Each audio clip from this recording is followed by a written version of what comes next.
चलिए, तो इस वीडियो में हम लोग जो ठोस अवस्था के MCQ क्वेश्चन करने वाले हैं। तो MCQ क्वेश्चन यानी जितने भी हमारे थ्योरेटिकल जो पार्ट थे सब खत्म कर लिए हम लोगों ने। अब यहाँ पे हम लोग सॉलिड स्टेट का MCQ क्वेश्चन करेंगे, मल्टीपल चॉइस क्वेश्चन करेंगे। तो चलिए बढ़ते हैं आगे क्वेश्चन की ओर। इससे पहले कि आप हमारे चैनल को सब्सक्राइब नहीं किए अभी तक तो सब्सक्राइब कर लीजिए, ऐसे आपको नए नए वीडियो आपको मिलते रहेंगे। तो चलिए क्वेश्चन की ओर चलते हैं। तो यहाँ पे फर्स्ट नंबर में जो क्वेश्चन है वो फलक केंद्रित घनीय जालक में जालक बिंदु कितने होते हैं। तो फलक केंद्रित घनीय जालक में जो हमारा जालक बिंदु होता है वो होता है 4। यहाँ पे जो घनीय जालक जो बिंदु होते हैं वो होते हैं हमारा 4 फलक केंद्रित में, क्योंकि फलक केंद्रित जो होता है इसके फलक केंद्रित में जो हम लोग क्यूब बनाते हैं तो क्यूब के प्रत्येक कॉर्नर पर भी एक रहेंगे। जितने भी क्यूब बनाते हैं तो क्यूब के प्रत्येक कॉर्नर पे एक एक रहेंगे। तो इसके कॉर्नर होते हैं 8, आठों कॉर्नर पे एक एक बिंदु रहेंगे। और इसके अलावे इसके जो 6 फलक होते हैं तो 6 फलक पे भी एक एक बिंदु रहेंगे। तो जो कॉर्नर पे होते हैं तो एक कॉर्नर पे जो बिंदु होता है वह 1/8 भाग मौजूद रहता है। और फलक पे जो होता है, फलक इसके 6 होते हैं तो 6 फलक होता है तो 6 पे एक फलक पे 1/2 भाग मौजूद रहता है। तो इसके अनुसार से ये हो गया आपका 8 × 1/8 अर्थात एक बिंदु, और फलक पर के हो गया आपका 3 बिंदु। और यहाँ पे कटा देंगे, ये हमारा हो जाएगा 3 बिंदु। इस तरीके से 3 और 1 टोटल हमारा बिंदु की संख्या कितना हो जाएगा 4। तो फलक केंद्रित घनीय जालक में जो जालक बिंदु होते हैं वो जालक बिंदु हमारा 4 होता है। चलिए अब आगे देखते हैं दूसरे नंबर क्वेश्चन को। तो दूसरा नंबर जो क्वेश्चन है वो है अंतः केंद्रित। दूसरा नंबर जो यहाँ पे क्वेश्चन है वो है अंतः केंद्रित घनीय जालक यानी BCC बॉडी सेंटर्ड क्यूबिक। तो बॉडी सेंटर्ड जो क्यूबिक होता है इस जालक में उप सह संयोजन संख्या कितनी होती है।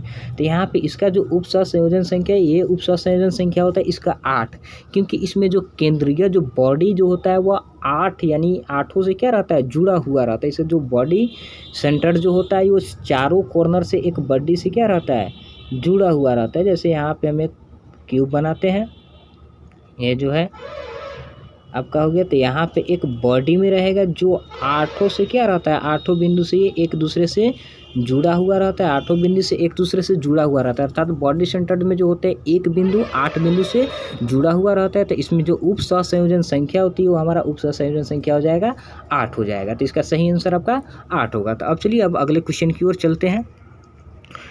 तो जो हमारा तीसरा क्वेश्चन है वो है कांच होता है। कांच क्या होता है, यहाँ पे सूक्ष्म क्रिस्टलीय ठोस है, अतिशीतित द्रव है, जैल है और समाक्रितिक मिश्रण है।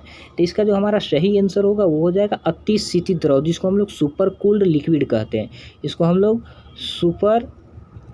सुपर कूल्ड लिक्विड भी कहते हैं, क्योंकि ये जो कांच जो होता है, कांच को अगर आप लोग देखोगे तो इसका जो थिकनेस होता है धीरे धीरे ऊपर से नीचे की ओर बैठने लगता है। तो अर्थात ये अतिशीतित द्रव है, जिसको हम लोग अक्रिस्टलीय ठोस भी कहते हैं। तो कांच क्या होता है, कांच एक अक्रिस्टलीय ठोस है जिसे हम लोग अतिशीतित द्रव सुपर कूल्ड लिक्विड कहते हैं। तो चलिए अब चलते हैं अगले क्वेश्चन की ओर। तो अगला जो यहाँ पे आपका चौथा क्वेश्चन है वो BCC इकाई सेल में मुक्त खाली जगह का प्रतिशत कितना है। अर्थात जो हमारा BCC जो इकाई होता है, BCC बॉडी सेंटर्ड जो होता है हमारा,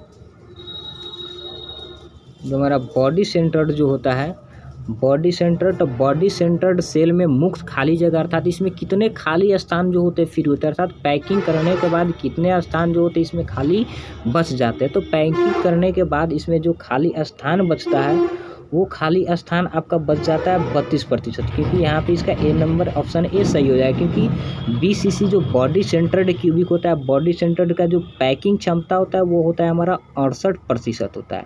68% होता है। तो पूरे हम 100 में से 100% में से हम लोग 68% को घटा देंगे, 100% में से 68% घटा देंगे तो हमारा यहाँ पे बन जाएगा कितना 32% बन जाएगा। अर्थात BCC सेल में जो मुक्त जगह होती है, जो खाली जगह होती है, अर्थात पैकिंग करने के बाद जो हमारा स्थान बच जाता है वो होता है 32% होता है। तो अब चलिए अब अगले क्वेश्चन की ओर चलते हैं, चौथा नंबर क्वेश्चन की ओर, 5वें नंबर क्वेश्चन की ओर। तो यहाँ पे 5वें नंबर क्वेश्चन है निम्नलिखित में कौन से जोड़े में क्रमशः चतुष्फलकीय अर्थात टेट्राहेड्रल वॉइड और अष्टफलकीय रिक्तिका होता है। अर्थात इसमें कौन ऐसा है जिसमें हमारा क्या टेट्राहेड्रल वॉइड भी पाया जाता है और ऑक्टाहेड्रल वॉइड पाया जाता है। तो BCC में तो होगा नहीं, तो यहाँ पे BCC हमारा नहीं होगा। एक है HCCP और सिंपल। तो सिंपल में तो होता नहीं और बॉडी सेंट्रल में भी नहीं होता है।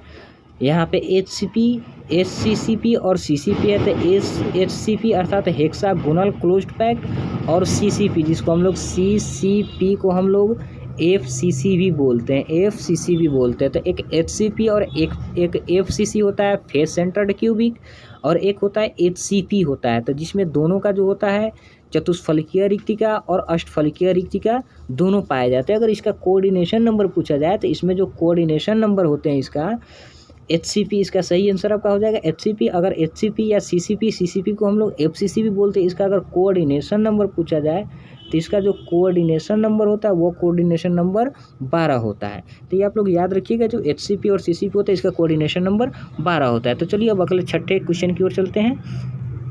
तो यहाँ पे जो छठा क्वेश्चन है वो है एक धातु षटकोणीय निविड़ संकुलन HCP संरचना में क्रिस्टलीकृत होता है तो इसकी उपसंयोजन संख्या कितनी है। तो इस चीज़ को हम लोग अभी देखे हुए थे। अगर HCP हो तो HCP का जो क्रिस्टलीकृत होता है, अगर किसी का संरचना षटकोणीय निविड़ में बन रहा है, हेक्सागोनल क्लोज्ड पैक्ट में बन रहा है, तो इसकी उपसंयोजन संख्या 12 होती है। इसकी जो उपसंयोजन संख्या है वह 12 होता है। तो इसका सही आंसर हो जाएगा आपका 12। अब चलिए अब अगले क्वेश्चन की ओर चलते हैं। तो अगला जो ये यहाँ पर जो 7वां नंबर क्वेश्चन है, तो 7वें नंबर क्वेश्चन में शॉर्ट की दोष निम्न के जालक संरचना में अपूर्णता को परिभाषित करती है। अर्थात किसकी जालक संरचना की ये अपूर्णता को परिभाषित करती है। तो यहाँ पे फर्स्ट में जो हमारा ऑप्शन है ये गैस तो होगा नहीं, प्लाज्मा भी नहीं होगा, द्रव भी नहीं होगा, और यहाँ पे जो हमारा सही आंसर है वो हमारा ठोस, क्योंकि शॉर्ट की दोष जो है वो हमारे ठोस में ही पाया जाता है। ठोस के जालक संरचना में पाए जाते हैं, गैस के जालक संरचना में नहीं पाए जाते। अब आगे आते हैं हमारे 7वें नंबर क्वेश्चन था। अब 8वें नंबर क्वेश्चन को देखते हैं। तो 8वें नंबर क्वेश्चन में जो वह हमारा N2 सोडियम की उपसंयोजन संख्या होती है। अर्थात N2 सोडियम ऑक्साइड जो है, तो सोडियम ऑक्साइड में उपसंयोजन संख्या कितनी होती है। तो यहाँ पे इसका सही जो आंसर है आपका सही आंसर हो जाएगा B। इसमें उपसंयोजन संख्या 4 होता है, क्योंकि जब Na2A बनता है तो यहाँ पर एक Na होता है और प्लस 2 O2 होता है।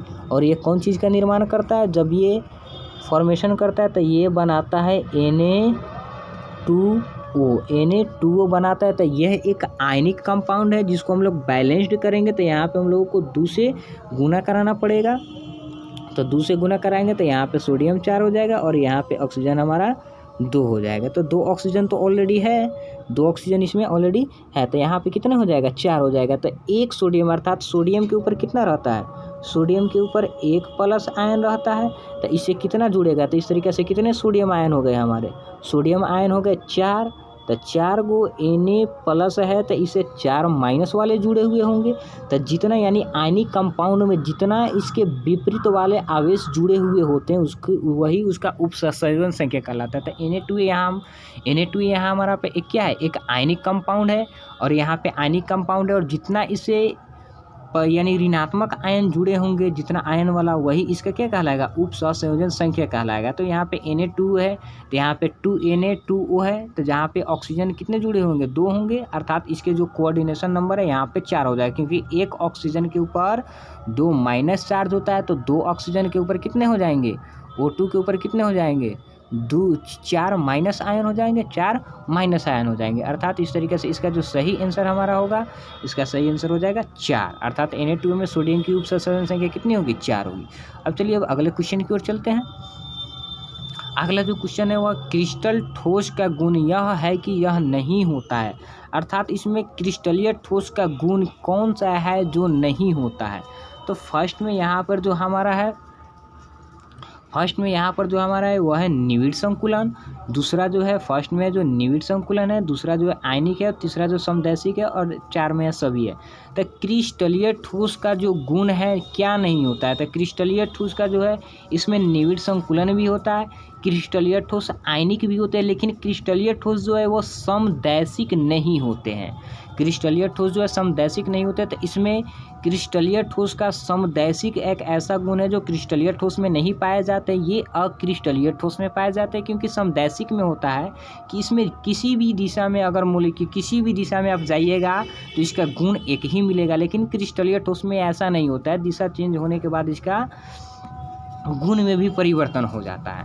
तो इसका जो सही आंसर होगा हमारा इसका जो सही आंसर होगा क्रिस्टलीय ठोस का गुण यह है कि कौन सा है गुण जो इसमें मौजूद नहीं है, तो इसका सही आंसर हो जाएगा सी, अर्थात समदैशिक। क्रिस्टलीय ठोस का समदैशिक गुण नहीं होता है, इसका असमदैशिक गुण होता है, याद रखिएगा। अब चलिए अब अगले क्वेश्चन की ओर चलते हैं। अगले क्वेश्चन है फ्रेंकल तथा शॉटकी दोष होते हैं। अब यहाँ पे देखना है आपको, फ्रेंकेल दोष जो है वो फ्रेंकेल तथा शॉटकी दोष होते हैं। तो फ्रेंकेल दोष क्या है, नाभिकीय दोष है, क्रिस्टलीय दोष है, परमाणु दोष है या अणु दोष है। तो फ्रेंकेल दोष एक यहाँ पे जो है ये परमाणु दोष होता है, क्योंकि ये जो फ्रेंकेल दोष जितने भी सारे दोष होते हैं ये सब बिंदु दोष में पढ़े जाते हैं, ये सब बिंदु दोष के अंदर आते हैं। ये सब जितने भी सारे ये बिंदु दोष के अंदर पढ़े जाते हैं। तो यहाँ पे बिंदु दोष जो होते हैं फाइंट डिफेक्ट होते हैं, जो स्टाइक्योमेट्रिक होते हैं, नॉन स्टाइक्योमेट्रिक होते हैं और अशुद्धता होते हैं। तो ये जो है हमारा स्टाइक्योमेट्रिक में का है, अर्थात ये जो है परमाणु दोष फ्रेंकेल तथा शॉटकी दोष किस में आते हैं, फ्रेंकेल दोष में आते हैं, स्टाइक्योमेट्रिक दोष में आते हैं। तो ये स्टाइक्योमेट्रिक दोष का जो परमाणु दोष होता है, अर्थात ये एक बिंदु दोष है, तो ये किस में पाए जाएंगे, परमाणु दोष में पाए जाएंगे। तो इस वीडियो में इतना ही आज के लिए, फिर अगले वीडियो में और भी सारे MCQ क्वेश्चन इंपॉर्टेंट लेके आएंगे। आज के लिए इस वीडियो में इतना ही, मिलते हैं अगले वीडियो में। तब तक के लिए आप हमारे चैनल को अभी तक सब्सक्राइब नहीं किए तो सब्सक्राइब कर लीजिए और बेल आइकन को दबाना मत भूलिएगा।